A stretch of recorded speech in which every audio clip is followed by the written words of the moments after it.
batuuse bana yabasoga twemerereko baba bwatuuka twemereranga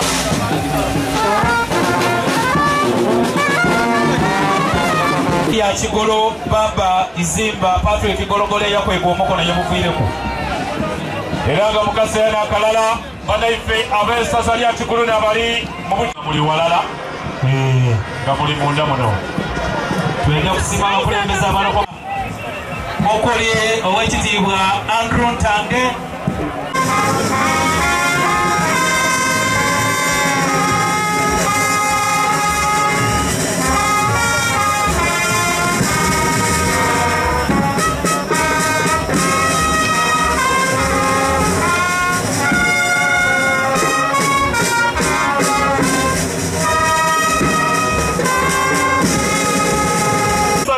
Ondusu Peter, omujozi namba Ashraf, omujozi namba 4 Odenga Iduna, omujozi namba 9 Mugwa sima kuba kwa wekitiibwa Matia Wakalali wansonga dabya bulimi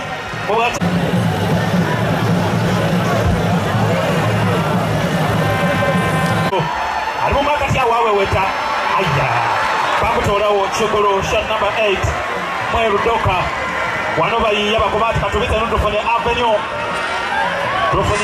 balooking eno omupiira banoonyani shot number 7 everywhere you go Munange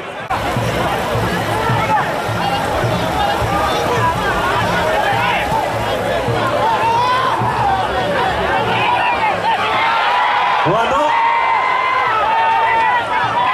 referee yagaba free kick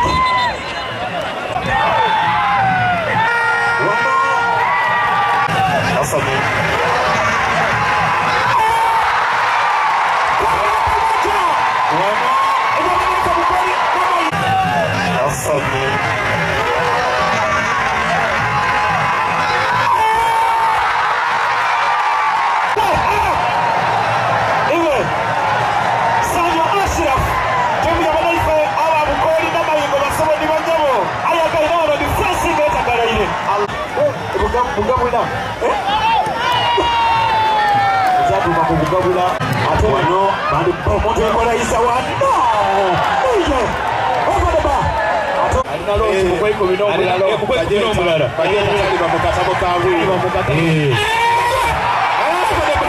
wachakuluya watokede Kigulu bajita katubone wano free kick omusaadha agabye penalty referee agabawo penalty refa sonsewo abasawo mulumuke referee agabawo penalty awo kolomba oyo Changata jamuteeba Changata Ibrahim Changata katubone Changata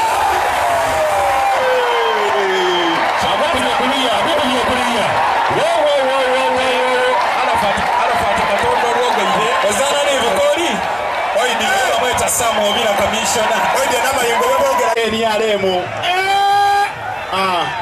referee yakuba free kick ya Bukhooli ewakaliowa omwene kumuna NRM alizo bwala wabanga kuwamu buwe tibi Namayingo offside Bukhooli Namayingo ano bano balisa